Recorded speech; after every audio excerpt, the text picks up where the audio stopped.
Hey, hey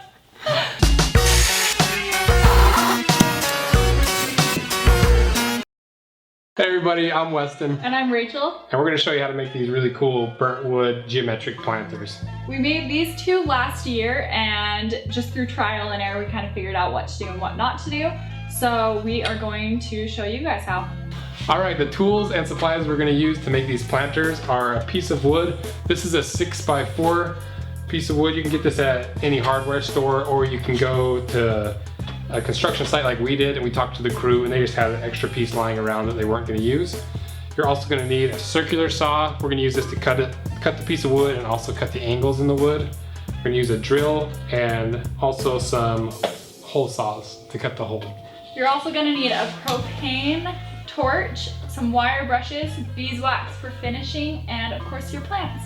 So the first thing that you're going to do is place your plants on the piece of wood and space them out kind of how you would like them, so you know how long your planter is going to be. And be sure to leave yourself some extra room so that when you're cutting the geometric shape into it, you have enough space for your plants.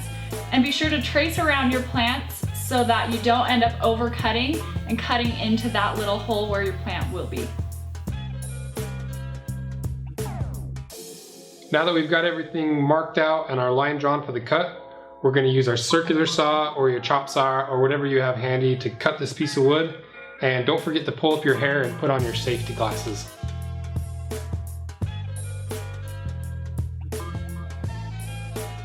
Now that we've got our blocks cut out, we're going to cut in our different angles for the shape.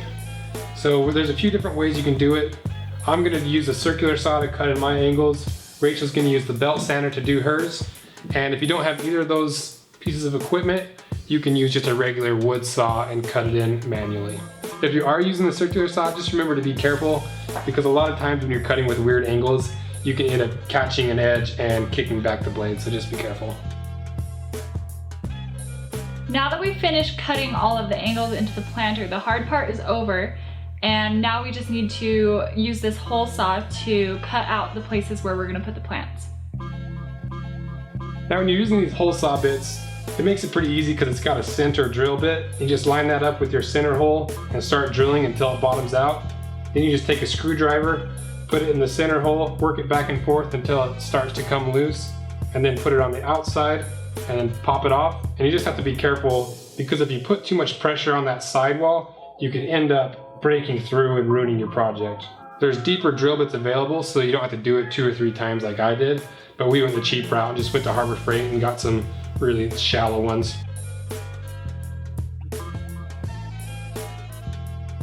We're finally done drilling out the holes and chipping everything out.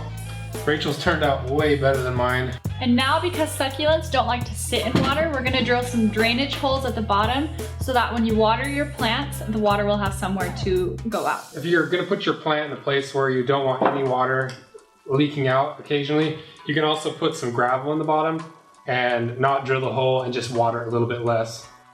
All right, now we get to do the fun part, burning the wood. We do it not only to get that dark color of the browns and blacks, but also to get that rippled texture. That rippling effect comes from the structure of the wood. There's a really soft grain and there's a really hard grain.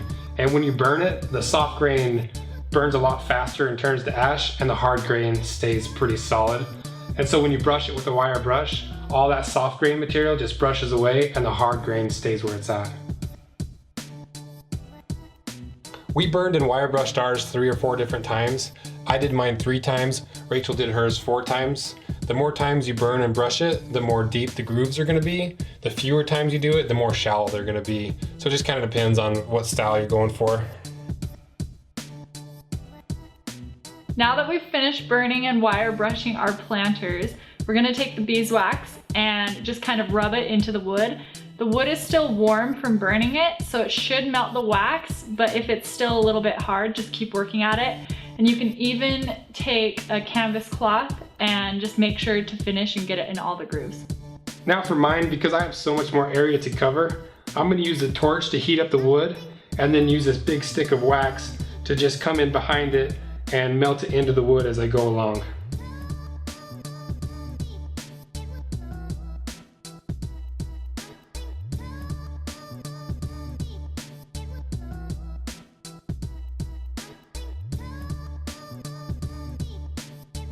Now that you've finished putting beeswax on your planter, you are ready to plant your plants.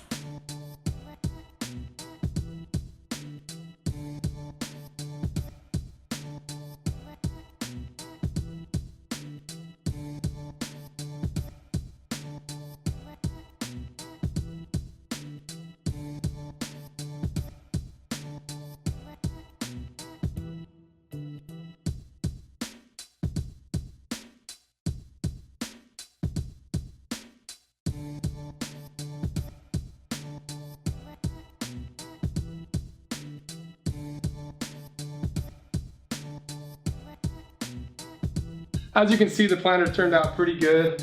The beeswax added a nice matte finish to it. We're gonna add just a little bit more potting soil and put them in a window well somewhere and call it good. Window well? Windowsill. Do it again.